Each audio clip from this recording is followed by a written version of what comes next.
Most of us are trying so hard to raise good humans, but some of the things we do out of love, the praise, the yelling, even the punishments, can quietly backfire, and the research shows exactly why. Today we're covering 5 things well-meaning parents do: praise, yelling, harsh punishment, attachment worries, and big emotions, and what the evidence actually says works better. None of this is about blame. It's about swapping guesswork for what actually helps. Let's start with something almost every parent says without thinking twice. You're so smart. Telling a kid they're smart feels like the kindest thing in the world, but researchers found it can actually make kids more fragile, not more confident. In a study of 5th graders, kids praised for being smart after doing well, gave up faster on a harder task afterward, enjoyed it less, and did worse than kids who'd been praised for their effort. It happens even younger.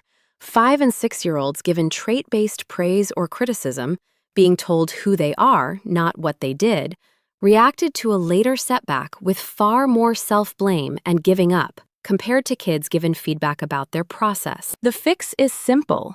Praise the effort, the strategy, the trying again, not the trait.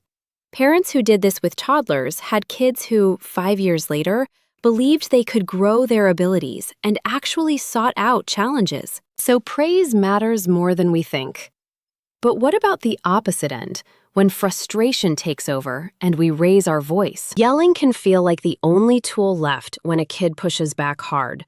It's loud, it's fast, and in the moment, it can feel like it works. But in a study following nearly 1,000 two-parent families, harsh yelling and criticism aimed at 13-year-olds predicted more behavior problems and more depressive symptoms a full year later. Here's the part that surprised even the researchers. A warm, loving relationship the rest of the time didn't cancel out the damage. The yelling itself still left a mark. That doesn't mean you have to be a perfectly calm robot.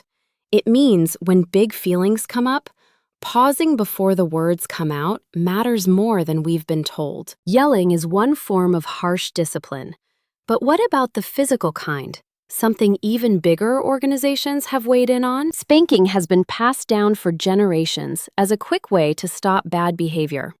Many parents do it because they don't know what else to try. But the American Academy of Pediatrics reviewed the evidence and concluded that spanking and other physical punishment, along with yelling and shaming, do not improve behavior over time.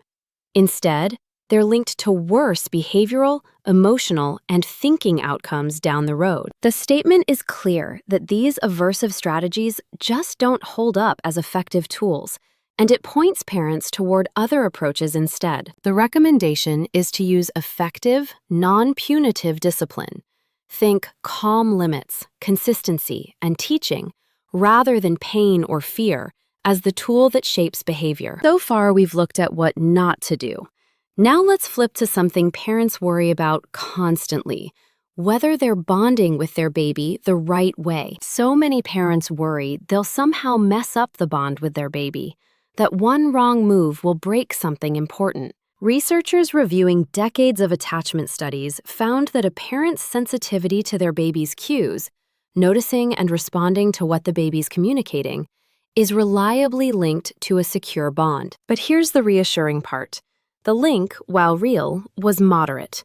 The researchers were clear that sensitivity is one important piece of the puzzle, not the single make-or-break factor. You don't need to be a perfect mind reader. Simply noticing your baby's cues and responding warmly most of the time is what the evidence actually points to. That responsiveness doesn't stop at infancy. It keeps mattering as kids grow big enough to have big, messy emotions. When a child melts down, parents usually do one of 2 things: brush the feeling aside or sit with it and help the child work through it. Researchers followed children from age 5 to 8 and found that parents who validated and coached their kids through hard emotions, rather than dismissing or ignoring them, raised kids with better self-control and fewer behavior problems. It seems to work because the child isn't left alone with the feeling. They get help naming it and moving through it, instead of being told to just stop. Next meltdown, try naming what you see. you're really frustrated, before jumping to fixing or scolding. The coaching itself seems to be what builds the skill. Notice the thread running through all 5 of these? It's not about being a flawless parent. It's about tuning in, to effort instead of labels, to calm instead of volume, to teaching instead of fear, to cues instead of guessing, to feelings instead of dismissal. You won't get it right every time. Nobody does. But small shifts repeated often are what the research keeps pointing to. If this helped, share it with another parent who needs the reminder today.